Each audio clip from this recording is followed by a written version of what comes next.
Okay, I'm going to say we have a quorum, so we'll get started. My name's Andy Cook. I'm from Swiftwater Brewing in Rochester, New York. I'll be playing the role of Don Schultz today, who unfortunately couldn't make it. And just like to introduce our sponsor for this room, Brendan Kennedy from Over It, based in Albany here. And he's just going to say a couple quick words. Hey, I'll keep this short. Good morning. Thanks for coming. As Andy said, I'm with Over It, marketing company based here in Albany, but we have national clients. We're really good at helping companies like yours tell their stories, grow sales. We do have a whole range of wares from digital marketing, public relations, branding, design, websites, etc.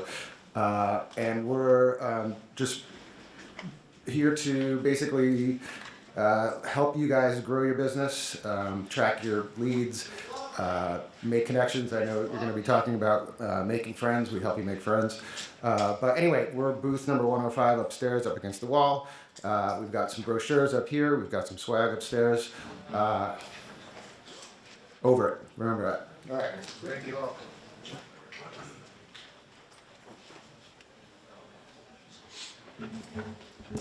Okay, you guys probably know, many of you know the panelists here, but just a quick introduction. Paul Guarracini is on his second brewery. He opened it 6 years ago, and he's been a longtime advocate for education, as you can see here, both for home brewers, other brewers, and also for the general public, neighborhood groups, that sort of thing. And Ryan Demler. Jesus. Is head of brewing operations at Community Beer Works in Buffalo, and he managed the installation and commissioning of their 20-barrel system. So they grew from barrel and a half to 20 barrels. Yep. All right, I'll turn it over to them. Can we take that picture down, please? Oh, yeah. Nobody needs Very distracting. Very distracting. All right, let's start with some networking thoughts, and I'm gonna ask Ryan to kick it off, and then I'll jump in later. I'll sit. Ooh, I just had a picture of my cat on my phone. That's very nice. I will say this morning sort of teed us off really nicely during the discussion, and we were talking about the importance. Can you guys hear me? Yeah, all right. Yes. Like, we're talking about the importance of building networks, and like no man is an island, as it were, no brewery is an island. We can't operate, we cannot succeed on our own. And I will say, like, personally, my experience has been very much fed by the networks that I've built, the relationships that I've built over time. I think everyone here can speak to the fact that our industry is very good for this, and it's a great networking, it's a great community, and I think we're all sort of beholden. Like, if we want to be better, all the tools exist around us. Like, none of us, most of us don't work in a brewery where we have access to everything. Mm-hmm. But we do work in an industry where we do have access to everything. Like, everyone knows somebody who's better at something or has access to something that we don't. And the really big thing, and it's like sort of a common sense bit here, but it's the important thing, the way that we can succeed is by building relationships and relying on the folks who have done things before us, and relying on them. And then also, for me too, a big thing is, like, when other people make mistakes, largely they're willing to tell you about them. And so to build those relationships and say, like, oh, fuck, that's right, I don't have to do that thing wrong because they told me that they already did that wrong. So, Paul and I were talking about this the other day. It's like, all right, well, everybody is already coming here to build relationships, to learn stuff, like, it's like sort of understood that we're here to network. Preaching to the choir here, right? That's why. At a networking event and a session about networking, so. Like, not to be overly redundant, but, and I'll say, cannot overplay. And we were talking about it. It's like the importance of building relationships either between breweries, with vendors, with producers, with whomever. They're gonna help us resolve a lot of issues. And I'll say this, like, when there is the SLA guy here, build relationships with the folks that work at the State Liquor Authority, because they're going to be able to answer questions that maybe we are not comfortable asking broadly, and maybe we're like, ooh, I don't know if I'm going to like that answer. But at a place like this, where they're not in an official capacity, like, we're going to get real answers, and we can use that to affect real change. I think certainly to me the larger message is these are networking that you're doing personally. You're investing your personal time and energy into doing it. This is not an online thing that you're trading DMs with somebody from California. We're pitching personal connections, building personal bonds with other people. And those are the lasting ones. Those are the strong ones. Those are the ones that you're actually going to get value out of. And it's a bit more investment of yourself and your time, but there's more to gain. So that's really what we're angling here. And of course, this is a place to do it. So Andy's going to help me here. It's one of our stories here. For those that live in Rochester, we have this social club of brewers and brewery owners. It's called the 585 Club. And it's a very simple thing. It's just really a monthly can share, actually, that goes on. And we meet at different brewery almost every month, not every month, and people bring their stuff. And I could see some of the guys going away.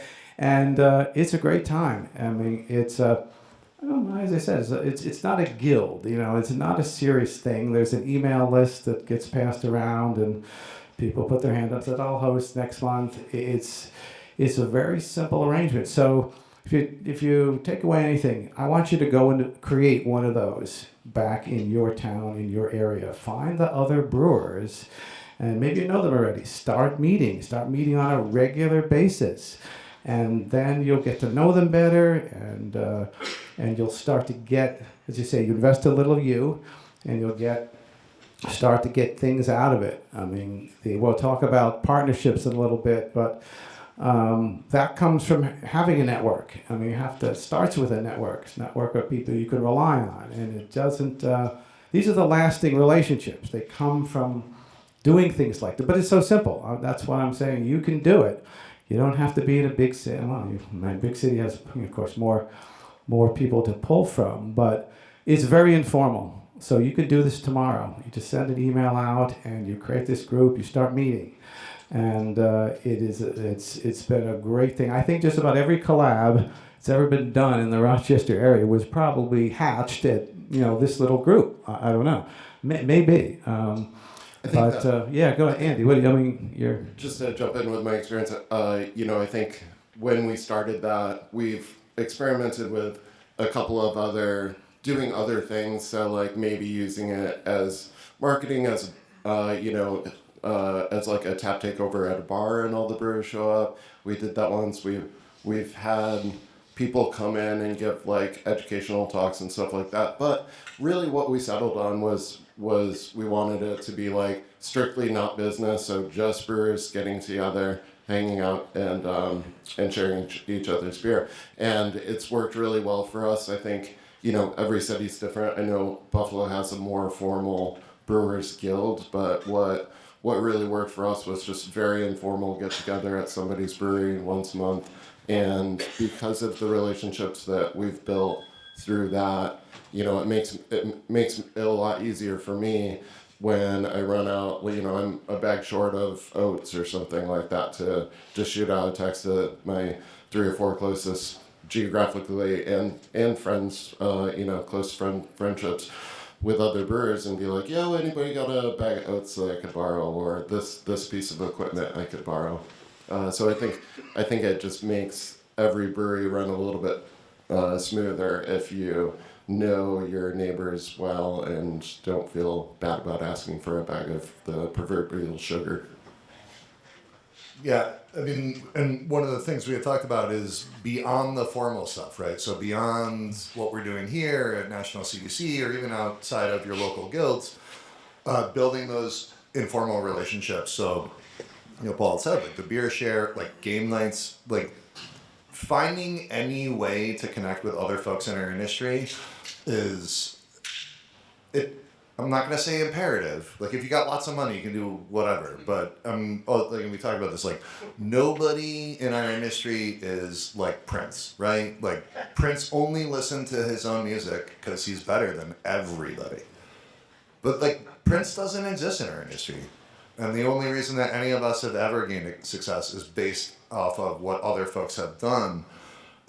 So like in Buffalo again, like we have a relatively formal guild. We do organizing events, like collaborate over beer week and that kind of stuff. But the bigger thing is like folks just getting together and hanging out and being aside from business. So how did you start that guild? I mean, how did you get that going? I mean, ours was very grassroots kind of thing. How did it actually? So in Western New York, we had somebody wanted to do one. How would you do it? This is great, actually. So I was the founding member of the Albany Craft Beverage Trail, now the Capital Craft Beverage Trail, which was New York's first sort of, we'll call it interdisciplinary beverage trail. So we were the first beverage trail in New York, maybe the country, to include breweries, cideries, wineries, and distilleries. When you're establishing a guild or a formal organization, like the big thing is like, what do we actually want to do? Like very clear, simple, not expansive. And for us, it was we just wanted to promote craft beverage at the time, in Albany. And how do we do that? So, and it was straight up. We just got together. It was, at the time, I was at the pump station in Albany. And it was us, Nine Pin Cider Works, Druthers Brewing Company, it's going to bother me, the winery in Altamont, and then Albany Distilling Company. And that was it. Like, that was it. There was 4 or 5 of us in the county of Albany, and we got together. And I like, a lot of this seems like when we were thinking about, like, how the fuck are we going to do this? Like, there's going to be so much red tape that, no, you actually just have to get together, come to an organization. Like, our very first event, Drink Albany, we made money, which is crazy if you think about it, right? Like, we put on this event, we got sponsorship, we made money. Now it's one of the most well-established, like, craft beverage events in the capital region, and they have it at the museum every year. And it wasn't like we didn't have high-powered folks there. It was just people that got into a room. And again, it's like what we do here. If we can just all come to an agreement, like this is a thing that we want to actually do, and for us, like we need to promote all of our beverages together, and how do we go about that? And so it's like, oh, we'll do an event, we'll reach out, we'll get sponsors, but it was very much like it seems dumb to say it, but it's literally just building on friendships and relationships. And again, like everyone else has the abilities outside of what we can do. And, it worked out really well for that organization. And then in Western New York, we've had to change how our guild works. Like, all right, well, what is the focus really? And right now we've moved back into, let's just support each other. It's less about, doing events or whatever. It's actually just sort of network support. So every month we've got our meetings at a different brewery. We have a different speaker come in. I mean, we're blessed to have so many industries in Western New York that sort of feed into craft beer. But it's the same almost anywhere else, right? So there's plenty of breweries, there's plenty of operators, there's plenty of scientists, there's plenty of sales folks. And for us, you just invite them out, we hang out, have beers, somebody much smarter than me or anyone else gives a talk on something they're really good at. And we're like, oh shit, that's great, that's really good. And that's where it starts. And so 2 examples. One, a very simple start, another maybe a more formal start, but they're all trying to go the same thing. Everybody wants to get invited to parties. They don't want to host them. So, but I'm saying you want to host a party. This is the party you want to host. You want to start up something like this. So if you're not involved, go do it. So you got 2 examples of how to make it happen. I can't tell you how valuable these things are. The other example I'll throw out is sort of a little bit of a segue of sorts toward the partnership story. Is at one of these meetings, I was talking with another brewer, the owner of Stoneyard Brewing, and he was lamenting, whining, whinging about his situation. I mean, he had some partnership problems, and he was left with the brewery and no bar, no retail outlet, and it was really hurting the business. And at the same time, I guess I was whining about other things. Of course, we're drinking while we're doing this, so that's fine. No, I was just looking how to expand our portfolio, grow the business. I mean, this was a couple of years ago, and things are really starting to flatten out, and our brewery is more classically focused. And we were not going to put breakfast cereal in our beer, and that was the rage at that point. I was like, oh, I really don't want to make these. I gotta have someone else do it, so we got to thinking, we got talking, how to solve each other's challenges, and that became a partnership. Became a new business sort of concept that we have. Their Stoneyard and Sager Beer Works are now have a joint taproom operation. It's one of the I think the few in upstate New York with a dual brewery taproom. So that wasn't like, okay, let's do it. I mean, there was a lot of discussion and back and forth to develop the idea.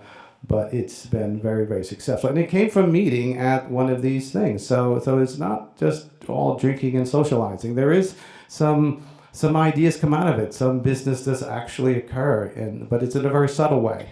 It's not a transactional kind of chit-chat. That doesn't work that way. So, but I think we sort of maybe said before, you got to make that investment of yourself personally, and then you'll get something out of it. So, what else do we cover on networking? You were talking a little more about if you're not a joiner, you need to be a joiner. Yeah. I'm going to say, if you want to grow your business, it's not a question of whether you're a good brewer or not, but if you want to be a joiner in this way, and some people are not that extroverted. They really don't like that kind of thing, but I'm going to tell you, you really should come out of your shell. As Ron was saying, we are in a very welcoming industry, and everybody, they want to, they're in the same boat maybe, and they're very willing to share. They're a very sharing group, we are. And so I think that comes from our homebrewing roots, that sharing of ideas and recipes and things. So, if it's not your strong suit to be part of organizations, I think I'm gonna really take that away too. That you can find one of these groups, join them. If you're more extroverted, start one. That's my message about that. Yeah. And one of the things that, again, I think, if, for instance, you guys have really good networks and we build really good networks, and if you are, say, more extroverted or comfortable building those networks, share that with people. We all know folks who are uncomfortable reaching out to people, and it's like, if you have a network that you can provide to somebody else, don't hoard it. It's not cash. It's not, it's not like we're saving up for the apocalypse. The networks that we build should be shared. And again, this is everything, and I firmly believe, the only way that I've ever been able to brew beer or be successful in any regard is because of everything everybody else did before me. And I'm not going to say that I feel beholden, but I do, right? So anything that I learn that's of value to me, it's important that I should be able to share that with folks. If anyone here develops a super unique process for something, no, you didn't. That's actually not something that you did. Somebody else did that already, probably. And, if you want to keep that to yourself, that's great. But ultimately, the way that we all get better is by all of us being better. And one of the things that Paul and I were talking about is dude, the biggest threat to craft as aside, whatever, NA legislation, it's bad craft. So if there's bad craft beer and somebody's first introduction to craft beer is not good, that is a reflection on all of us. And it's up to us collectively to make sure, like, all right, if we have a friend of ours in the industry or somebody in the industry and like they're putting out shit product, like however we go about that, delicately, not delicately, we all benefit from everybody being better. So, it's not, everyone should want to be the best, of course. I want to be the best brewer in Buffalo. I want to be the best brewer in New York. That's fine. But I also want everybody else to be the best, because that just means, like, all right, if we build a network where we can say, like, oh, yeah, like, their beer is really fucking good, that's a good reflection across the board for all of us. And I'll say, like, personally, and, like, sort of one of the biggest networking tools that's helped me out for sure was through collaboration stuff. So we've talked about, like, everyone works with each other, we all get to collaborate, and the difference between like going to a collaboration beer, fucking around, getting drunk, having food, versus taking away what we do, like we can do all of those things. And I'll say, so at Community Beer Works, and then like me personally, I was never a good malt forward stout brewer. It's like sort of this mysterious world to me. I was never very good at making complicated malt beers. We built a relationship with a brewer at Great Divide. We brewed a beer together, and it changed how I think about malt forward beers. And then the next year, we won a gold medal at GABF for the Snow and Imperial Stout. So, like, I'm not saying that is exactly the trajectory, but I went from not knowing how to make that beer, really, to working with folks who are the best at making that beer. Like, objectively, I don't know, you go to Great Divide, they got like 8,000 fucking Imperial Stout medals hanging up on the wall. And it's great. Yeti is amazing. And we would never be in that position if we didn't reach out and didn't build those relationships. And again, like, the folks that do stuff better than us, reach out to them. If you're uncomfortable, then talk to your friend who knows them or who will reach out to them. And if you're super comfortable, then introduce these folks to other folks. Our industry is very, very, very much built on this. And again, it's, preaching to the choir for this, but the value in building these sort of relationships from the informal and then, of course, going on to the more formal, but like the drinking groups, the gaming groups, like these are the ways that we are able to. Like, we have a bowling league, right? I'm not part, right? There's a. We have a curling league in Western New York. Not to flex. There is a curling hall in Rochester, and there's one in Albany, and there's one downstate. I don't know where the other ones are, but yeah, there's one in Schenectady. We don't talk about that one. Yeah, one of the things that came to mind. One of the things that came to mind as you were talking is I always thought it was the unwritten, unspoken credo of brewers, and it comes from, I think, the homebrewing world. That you're not the first one, and there are others that came before you, and they showed you a bunch of stuff, and you learned from them, and your beers got better, and then someone else comes along later, and they're asking you the same stuff, and your job is to give it away to them. I mean, it's how we do it. That's what really makes us a very unique community, is this, as I was saying, sharing before, but that's how it works. And where does this go on? It goes on at these informal groups, whether they're collabs or, these can shares, guild meetings, or whatever. So, yeah, it's, what else? I don't know. That makes sense, right? Yeah. Yeah. And the other thing too, and it's a big thing, right? So, our industry is extremely cost intensive. Like, we have to spend a shit ton of money on equipment, on ingredients, on all of the things. Networking costs us $0 and has a huge return. So, we were joking. It's like, give me an idea that's going to net me $1,000 and your budget is $0. Well, the way we do that is by going out and starting community and starting networks and working with the breweries around us and working with the folks around us and working with the plumber and the boiler guy. And like, and again, I mean, we were talking about this, like, how do we navigate this? Like, it's sort of what we're all here for. But the big thing is, like, how do we build community in everything that we can do? So, and again, You know, I think the what you're touching on is I'll sort of segue to more of a partnership style discussion, but it starts with this idea that you're not the smartest guy in the room. You're not. You don't know everything. Now, if you think you do know everything, then go ahead, do it all on your own. But like most of us, you're not. You don't know everything. And so how will you solve the problems of making better beer and running the business and being successful? You've got to find others that have, hoed that row before you, and maybe they've learned something. And so if you start with that thinking that I'm just not that bright, maybe I'm good at some things, but not everything. I'm driving myself to find others who are really a lot freaking better than me, and working with them, learning from them, and in some case, building your business around them. That is how you're going to win. It's just too hard. It's just too hard to be the best plumber, electrician, and brewer, financier, marketer. Forget it.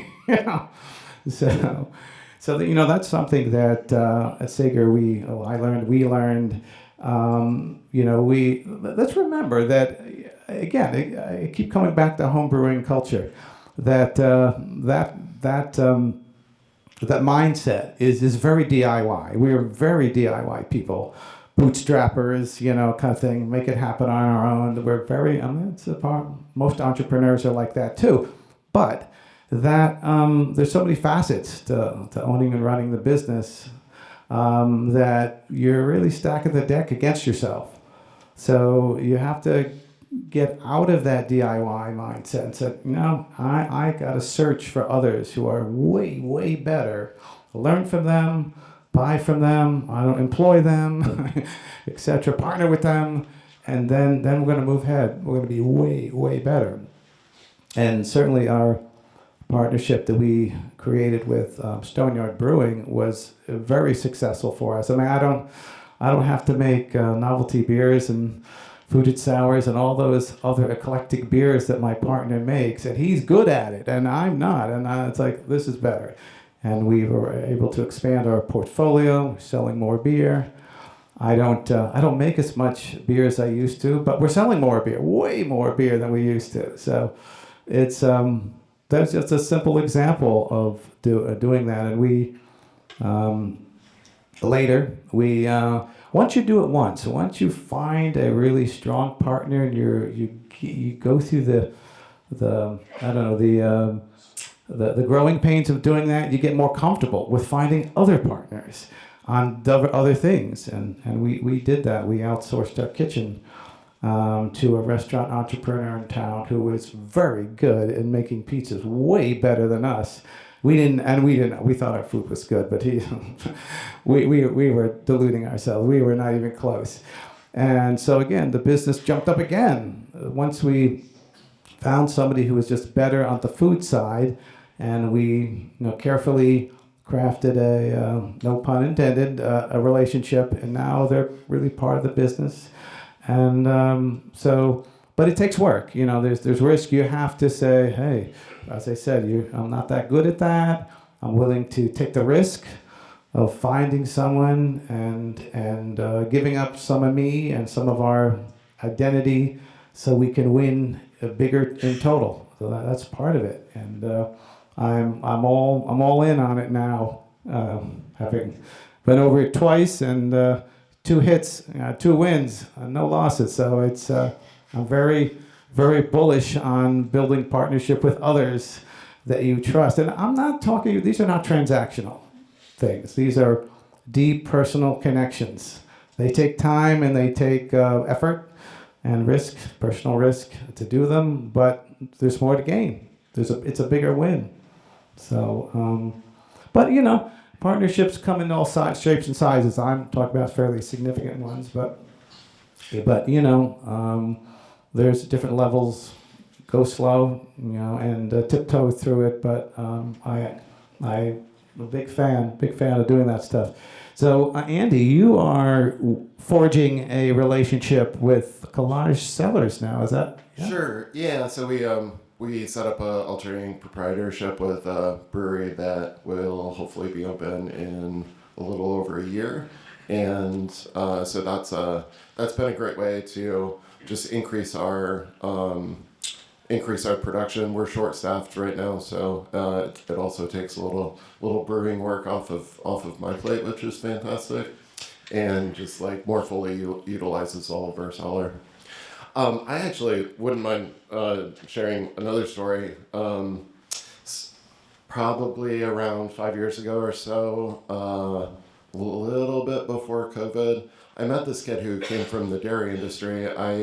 I grew up on a dairy farm, but he fixed all the things on a dairy farm, and a lot of it's very similar to our industry.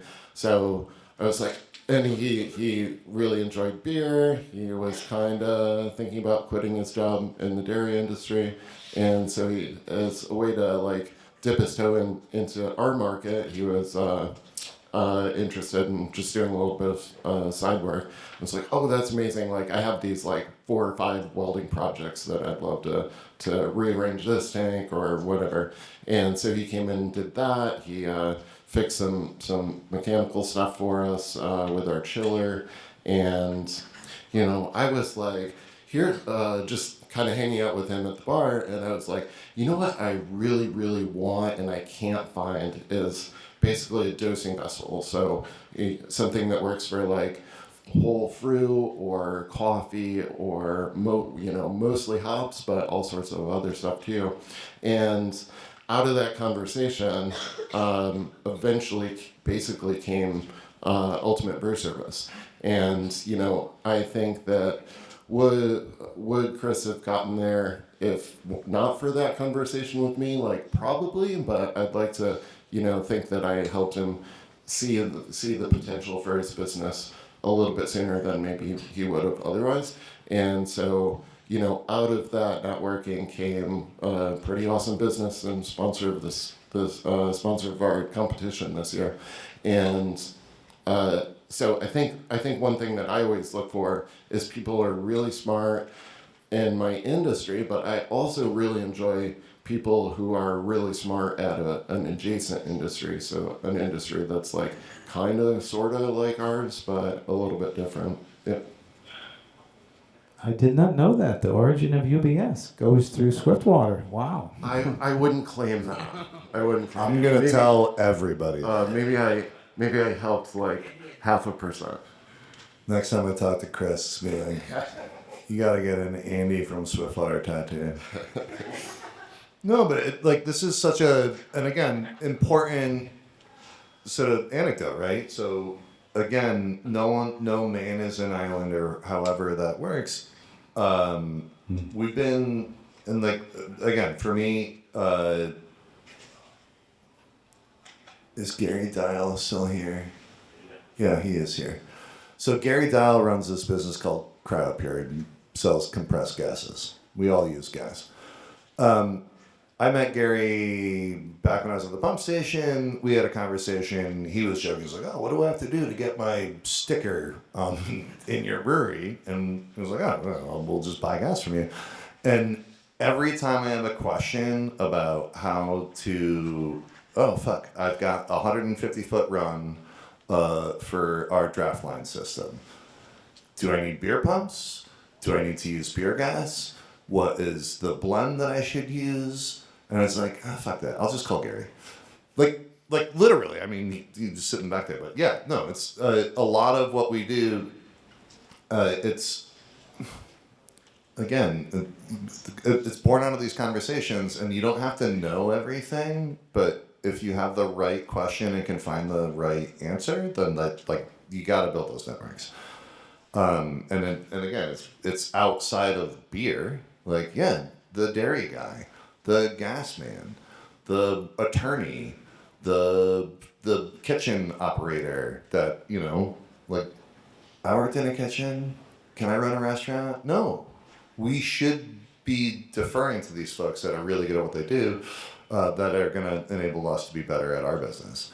And I think a lot of what we've talked about is like recognizing where we individually are deficient. And then when you're having these conversations and you're at these guild meetings or at your beer share night or whatever, like those people who have those skill sets that you don't have, we can be sort of like Megatron, right? Like it's not, like we all come together. I'm sorry, I'm not like really up to date on the Transformer lore, but you guys know where I'm going, right? Like we're, like somebody's Bumblebee, somebody's out doing this crime, and then we get together and we're like, yeah, like this huge, massive thing that's unstoppable. But on our own, we can't solve all of those problems. And it's really, really important, and outside of the industry especially, right? To build those relationships. And like part of the time I was like, how much does everyone here know about like grain? Like if you have a different, right? You different get a COA and it's like, all right, well, what does that mean? Well, just call your grain guy. Like, you got questions about your hops? Talk to your hop vendors. They're our friends. And if you can't get the answers from your grain folks or your hop folks or your fruit people, then talk to the people that we work with. They're like, oh man, I'm having an issue with haze stability. How do we resolve that? Like, I don't fucking know. Who's making the best hazy IPAs? Call that person. Talk to that person. Go there. Oh, your fruited sours are super awesome. My fruited sours are not super awesome. Oh, fuck, how do I resolve that? I don't know. You talk to the person who makes really good fruited sours. And a lot of it's, again, it comes back to this sort of common sense thing, but it really is, like, think of it as if you're a kid and you treat our industry as if it's game night. Like, you just want to bring your friends together, we're going to play Dungeons and Dragons, or we're going to play Catan, and, like, that's the thing, but all of the other conversations that happen around it, that's what helps us build our industry. One thing I'll add about dealing with suppliers of various kinds, I like to try and apply the same thinking that I do when I meet with other brewers, this idea of developing deep personal relationships. So I'm fairly careful which suppliers I deal with, and I want to stick with them for like forever. I'm not a guy who would flip-flop for 10 cents. That's not the best long-term thing to do, in my opinion. You want to find the right ones, and even if they cost a little more, if you're working with the right person, there's other softer value you get. Because when you need something, you're going to get it, and you have a problem. And they're more willing to help you solve it because they're, again, really good at what they do, and you are in their camp, and they're in your camp. So nurturing those things, even with suppliers, it takes time and effort. Pick the right ones, and so generally, again, that was my point. Be careful who you're dealing with, but nurture that relationship too, just like with another brewer.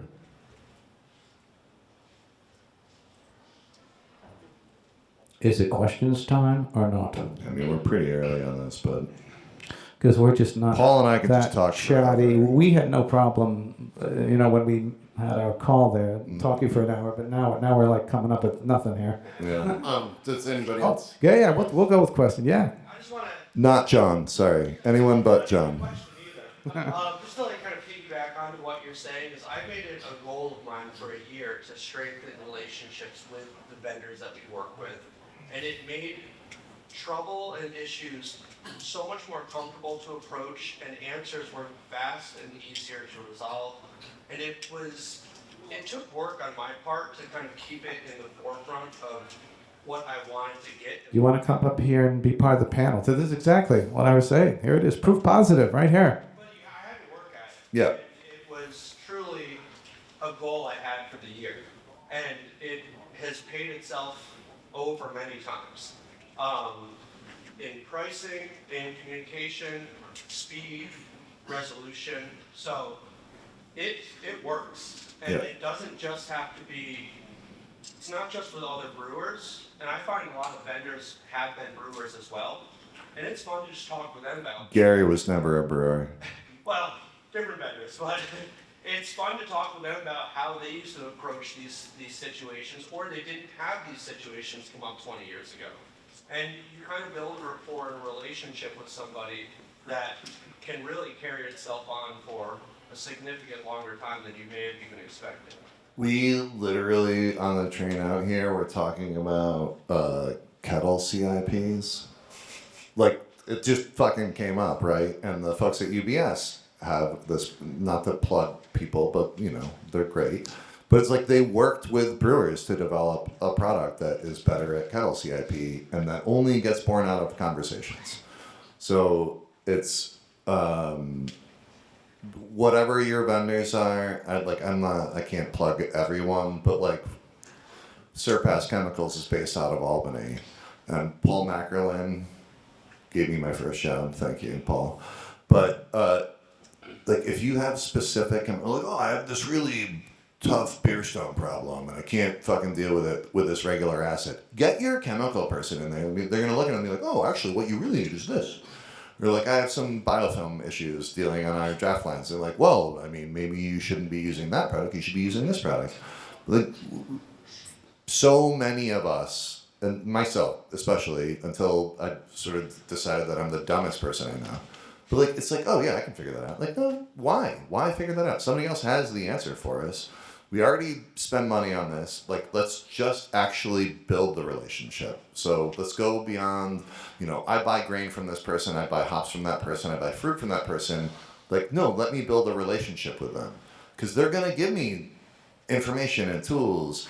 And so it's like, all right, if we're going to do all New York beers, for instance, you want to figure out how to brew the best beer out of all New York ingredients. Like, I don't use all New York ingredients. So when I'm buying New York grain, and I'm like, all right, it's like under-modified or the flavor profile is a little bit off, like, I'm calling my friends in the industry who just use New York ingredients. Like, how do you...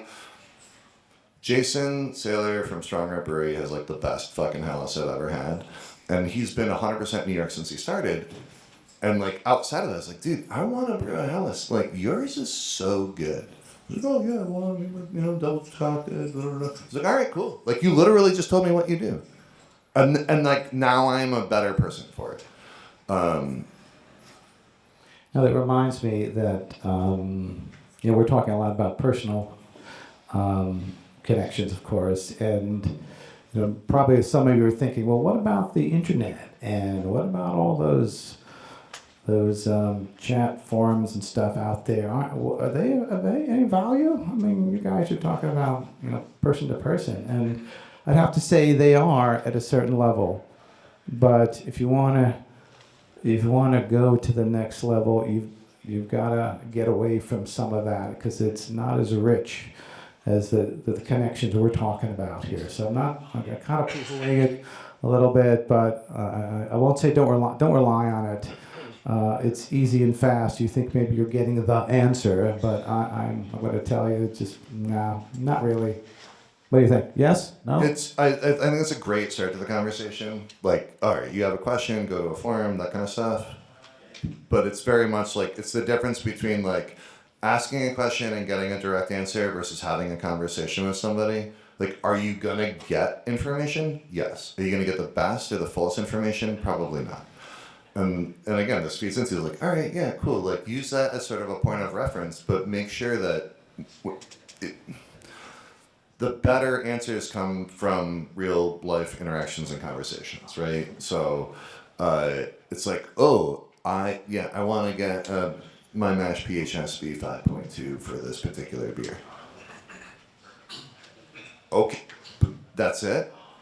We can have another conversation about it. Like, why? Like, well, what do we like about it? It's like, oh, the hop character's better or whatever. Like, our trash is better. But, like, a lot of that stuff comes, and it's got to be born out of, like, real conversations. It's not necessarily, like, a query.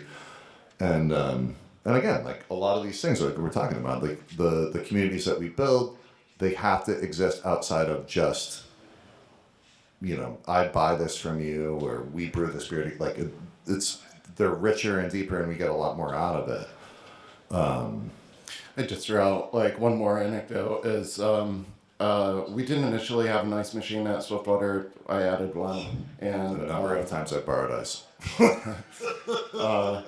so I was having a heck of a time like figuring out how to clean it, and so I called up the manufacturer, and they're like, only use the descaler, and I'm like, and it was like growing mold, and I'm like, it's not scale that I'm trying to get rid of. I'm trying to clean and sanitize, not acid wash. So I called them. I called the place that sold it to us. They said the same thing. And then finally, I'm like, oh, why don't I just call our chemical guy? Like, he sells brewing chemicals, but he knows chemicals, he knows metal. And I'm like, all right, so I'm trying to clean this. And he's like, oh yeah, we sell this like base PBW substitute that doesn't have whatever is in PBW that might mess up the zinc or aluminum or whatever. So he's like, that's totally safe for all metals. All right, great. That's how to clean it. I'm like, how do I sanitize it? Like, I'm nervous about using PAA. He's like, just run out to the store and grab some bleach. That's your best bet. So it wasn't like he was making money off of the that part of the conversation, but he was more than happy to help me and steer me in the right direction. Other questions, comments? Oh, yeah, right here. How's it going? Appreciate you guys for doing this. This is very helpful. So we wanted to open up a second location. We found a space, and it was a little high on the lease. So we decided to do some partnerships. So we have a cafe in the morning with one company, and then one of our best food trucks took over the kitchen. We also have a hot sauce person that also does hot sauce in our facility. The cafe people that we partnered with, first of all, we're all friends, and we kind of just like, yeah, let's do this together. It wasn't very formal. But the cafe people kind of dipped about 8 months in it. So we had to rush to get another cafe in place. With that happening, their part of the lease was a little less because we needed to get so many in the space, So my question is really directed to Paul. When do you go from, hey, let's do this, to possibly, the legality of the partnerships, you kind of want to stay, friendly, but when expenses are increasing, electric is increasing, and then you say that, when do you turn it into like a more legal piece or? No, Immediately. No, it's we said, it's put all that effort in. You're taking some risk, and so how do you maybe in the early days minimize your risk a bit? One of the things we did is, I guess I shouldn't say that, we sort of under the radar of sorts. Buying this other brewery's beer before they partnered with us. We wanted to make sure it was going to stick, it was going to work. So, and even with this relationship with this restaurateur, we had a very short-term agreement before we went for a long-term one. We're building that plane. We want to make sure that plane is going to stay in the air. And, you can't figure it all out. 80% solution, right? You talk forever, drink forever, trying to sort out the 80% of the problems you're going to have, and the other 20 you can't figure out, and then you're going to run into those 20%, and that's really then you're testing the partnership with that. Can you solve those problems? And if you can, then you should go for a long-term deal. Then it's going to work. But so you really do want a period that's I don't know, to call it the mating dance or it's a period where both sides can get out if they just not happening. You want to make sure that you have something like that in place before it's locked in legally, financially, and then that's just more pain down the road. Because you could be wrong.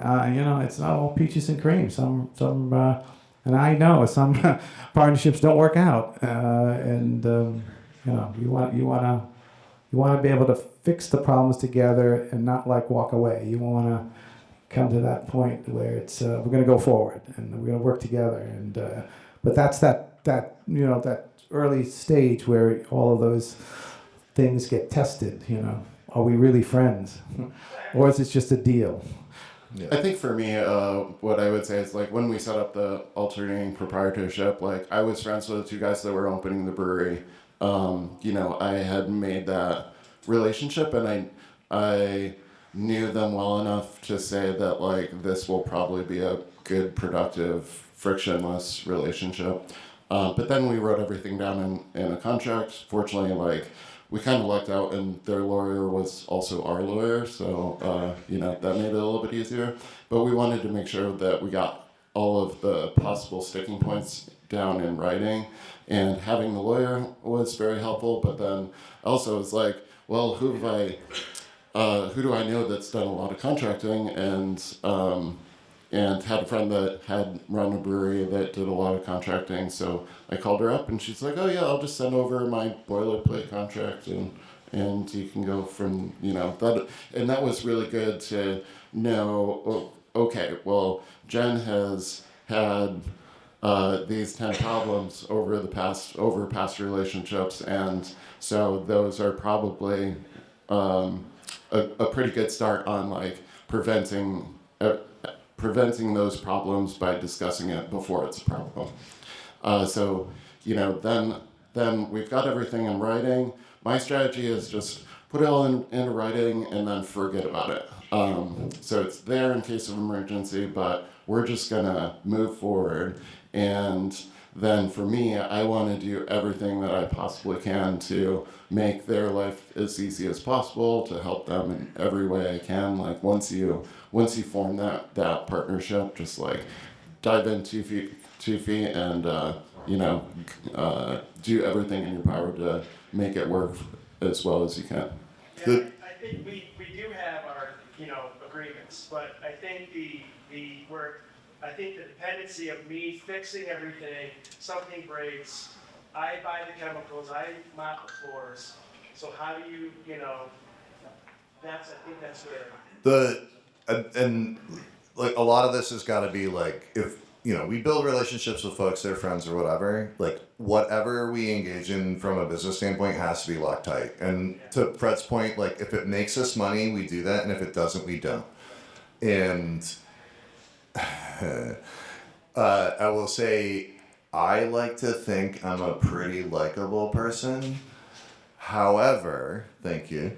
However, and this has come up in sort of past relationships, like, oh no, like we get along really well, but if we're gonna work together on this, like specifically, these are the things you need to do, these are the things that I need to do, and if we can't get over that, then let's just stay friends and we'll go into a business partnership with somebody else.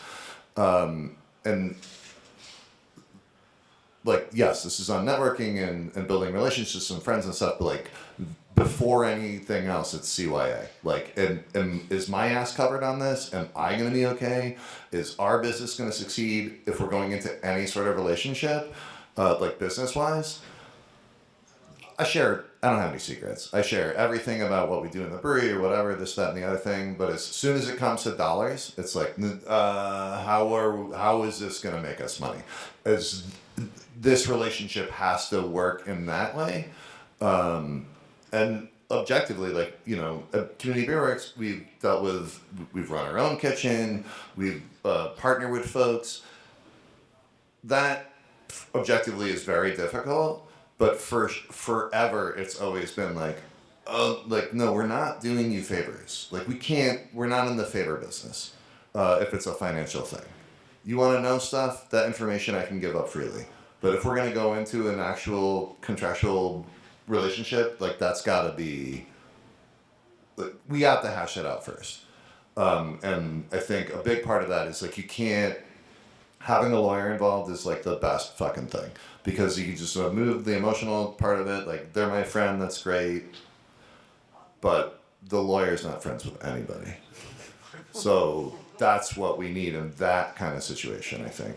I think for the day-to-day question that you asked, like, as far as just like mopping floors, I think you could draw an analogy to the just managing staff. So, and I think the strategy there would just be to have SOPs in place or checklists in place so that everyone is on the same page of what the daily responsibilities are when, say, the cafe turns it over to the bar at shift change or whatever. Yeah, I think that's key. We did some like modeling, or oh man, that's the wrong word, but like who's doing what on a daily, at an operational daily basis, and then oh, that's not what I thought we were gonna. Those are the when in a cumulative basis, what causes things as a breakdown, though, because those are going on all the time. So you really have to understand how those are going to work. The other thing I would add about attorneys, I tend not to lawyer up early. If this is a relationship we're going to work together, I want that nailed before I'm going to bring in a lawyer who's going to look out for me, but in a different way, not so much operationally. So, they have their role, and we do have legal elements to some of our partnerships, but I don't start there. That's the final deal. So the final elements of it, but it starts way earlier with working with the individual, because if you're going to rely on your legalese to make it work, because ultimately then this is not a good relationship. So the illegal element is just a protection for very rare events. I think about it that way. How are we doing time-wise there? 4 minutes in. So, anybody have anything else they want to throw out there? All right. Time for lunch, I guess. Well, I was going to say I like to end all of my talks. If you have any questions, please email Rich Michaels. His email is thebrewer@gmail.com. That's it. Thank you.